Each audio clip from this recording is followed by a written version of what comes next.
একটা কথা, অনেকে বলে না যে মেয়েদের রেডি হইতে অনেক টাইম লাগে। না ভাই, মেয়েদের সময় লাগে না, এটা অনেক জাস্ট না।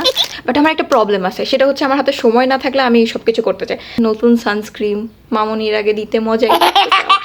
হাই, চলে আসছি একটা নতুন get ready with me video নিয়ে। করে রেডি শেডি হবো, আজকে আমি সানস্ক্রিনটা দিব। আমু পাইছে আর আমি উদ্বোধন করবো। খুলতেছে না কেন?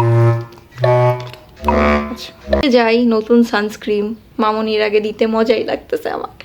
আমার লাভ আছে বুঝছো, মুরটা নেই, ভাবিরটা নেই। মামুনির জামা পরে গেলে ভাবির জুতা পরে যায়, আবার ভাবির জামা পরে গেলে মামুনির কসমেটিক্স ইউজ করে যায়। আমার তো ঈদ সিসি ক্রিম দিয়ে চলে যাব, কিন্তু আমি দেখতেছি যে সিসি ক্রিম দিয়ে আমার কিছু হবে না, কারণ আমার মোটামুটি ভালোই স্পট হয়ে গেছে গালে।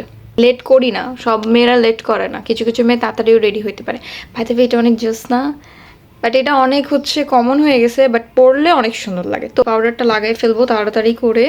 আমার আবার মেকআপের কোনো স্টেপ নাই, মানে আমি যে যখন যেটা পছন্দ হয়, যখন যেটা মনে হয় ঠিক হয়, তখনই সেটা লাগাইনি। তো এটা নিয়ে আমাকে আবার জাজ করো না তোমরা যে ও তো প্রাইমার দেয় নাই, ওইটা দেয় নাই। তো আমি কাছাকাছি কোথাও গেলে আমি অত প্রাইমার দিইও না। এই ব্লাশটাই লাগাবো, যে অনেক সুন্দর একটা ব্লাশ। আর এটা আমি এখনো বলতেছি, আমি এটা 1.5 বছর হয়ে গেছে আমার এই ব্লাশটা, এখন পর্যন্ত আমার এত ভালো সাপোর্ট দেয়। দিয়ে গেলে কেমন লাগে দেখো, এত দেওয়া যাবে না, বলবে বউ সাজতে গেছে, কমাই দিতে হবে, কমাই দিতে হবে। কর্নারে দিলে কেমন হয়। এই লাইনারটা লাগাবো, এটা আমি অফ ক্যামেরাতেই লাগাবো, ঠিক আছে। এই লিপস্টিকটা লাগাবো,